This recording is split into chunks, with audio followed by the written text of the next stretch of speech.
ਅਗਲੀ ਖਬਰ ਵੱਲ ਚਲੀਏ। ਇੰਡੀਆਨਾ ਦੇ ਵਿੱਚ ਇੱਕ ਪਲਾਸਟਿਕ ਰੀਸਾਈਕਲਿੰਗ ਦਾ ਪਲਾਂਟ ਆ। ਉੱਥੇ ਅੱਜ ਸਵੇਰੇ ਬਹੁਤ ਵੱਡੀ ਅੱਗ ਲੱਗ ਗਈ। ਉੱਥੇ 100 ਦੀ ਗਿਣਤੀ ਦੇ ਵਿੱਚ ਟਰੱਕ ਵੀ ਖੜੇ ਸੀ। ਟਰੱਕਾਂ ਨੂੰ ਵੀ ਅੱਗ ਜਿਹੜੀ ਲੱਗ ਗਈ ਹੈਗੀ ਆ। ਇਵੈਕੂਏਸ਼ਨ ਆਰਡਰ ਜਾਰੀ ਕੀਤੇ ਗਏ ਆ।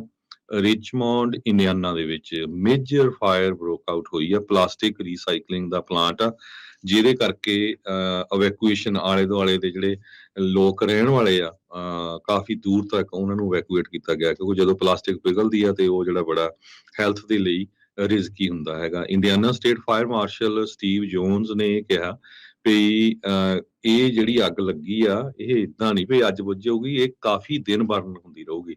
ਕਹਿੰਦੇ ਵੀ it will take few days ਉਹਨੂੰ ਜਿਹੜਾ ਆ ਕੰਟਰੋਲ ਦੇ ਵਿੱਚ ਕਰਨ ਦੇ ਲਈ, ਕੰਟੇਨ ਕਰਨ ਦੇ ਲਈ। ਬਹੁਤ ਲਾਰਜ ਸਕੇਲ ਅੱਗ ਲੱਗੀ ਆ। ਕਾਰਨ ਇਹ ਹੋਇਆ ਵੀ ਇੱਕ ਸੈਮੀ ਟ੍ਰੇਲਰ ਜਿਹੜਾ ਟਰੱਕ ਹੁੰਦਾ ਆ ਉਹਨੂੰ ਅੱਗ ਲੱਗੀ। ਉਹ ਤੋਂ ਬਾਅਦ ਮੇਨ ਬਿਲਡਿੰਗ ਨੂੰ ਅੱਗ ਲੱਗੀ ਤੇ ਉਸ ਤੋਂ ਬਾਅਦ ਜਿਹੜੀ ਆ ਉਹ ਅੱਗ ਫੈਲਦੀ ਗਈ ਹੈਗੀ ਆ। ਕਹਿੰਦੇ ਵੀ ਜੋ ਉੱਥੇ ਦੇ ਫਾਇਰ ਚੀਫ ਆ ਜੋਨਸ, ਉਹਨਾਂ ਨੇ ਇਹ ਕਿਹਾ ਵੀ ਜੋ ਸਮੋਕ ਇਸ ਰਿਚਮੌਂਡ ਦੀ ਪਲਾਸਟਿਕ ਰੀਸਾਈਕਲਿੰਗ ਕੰਪਨੀ ਜਿਹੜੀ ਆ ਉਸ ਦੀ ਅੱਗ ਤੋਂ ਆ ਰਿਹਾ, ਉਹ ਇੱਕ ਟੌਕਸਿਕ ਹੈਗਾ ਆ। ਸੋ ਜਿੰਨੇ ਵੀ ਰੈਜ਼ੀਡੈਂਟਸ ਹੈਗੇ ਆ ਆਲੇ ਦੁਆਲੇ ਦੇ ਏਰੀਏ ਦੇ ਵਿੱਚ, ਉਹਨਾਂ ਨੇ ਇਹ ਕਿਹਾ ਵੀ ਜਾਂ ਤਾਂ ਤੁਸੀਂ ਏਰੀਏ ਤੋਂ ਆਊਟ ਮੂਵ ਹੋ ਜਾਓ ਤੇ ਜਾਂ ਫਿਰ ਤੁਸੀਂ ਬਿਲਕੁਲ ਘਰ ਦੇ ਅੰਦਰ ਰਹੋ। ਕੋਈ ਡੋਰ ਵਿੰਡੋ ਵਗੈਰਾ ਕੋਈ ਨਾ ਖੋਲੋ।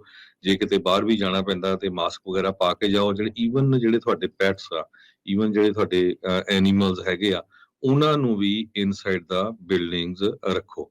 ਸੋ ਇਹ ਸਾਰਾ ਕੁਝ ਕਹਿੰਦੇ ਵੀ ਹਵਾ ਦੇ ਉੱਤੇ ਡਿਪੈਂਡ ਕਰੂਗਾ, ਵਿੰਡ ਤੇ ਕਿਹੜੀ ਡਾਇਰੈਕਸ਼ਨ ਦੇ ਵਿੱਚ ਜਿਹੜੀ ਆ ਸਮੋਕ ਜਾ ਸਕਦੀ ਆ, ਜਿੱਧਰ ਨੂੰ ਹਵਾ ਚੱਲਦੀ ਹੋਵੇ। Vein County emergency management agency ਨੇ ਹੋਰ ਵੀ ਬਹੁਤ ਸਾਰੀਆਂ ਏਜੰਸੀਆਂ ਤੋਂ ਇਸ ਮਾਮਲੇ ਦੇ ਵਿੱਚ ਹੈਲਪ ਮੰਗੀ ਹੈਗੀ ਆ। ਇਹ ਅੱਗ ਅੱਜ ਸਵੇਰੇ ਜਿਹੜੀ ਆ ਲੱਗੀ ਆ। ਜੀ ਬਿਲਕੁਲ। ਸੋ ਇਹ ਬਹੁਤ ਮੰਦਭਾਗੀ ਜਿਹੜੀ ਖਬਰ ਆ ਉੱਥੋਂ ਆ ਰਹੀ ਆ। ਸੋ ਹੋਪਫੁਲੀ ਜਿਹੜਾ ਜਲਦੀ ਇਸ ਦੇ ਉੱਤੇ ਕਾਬੂ ਪਾਇਆ ਜਾਵੇ।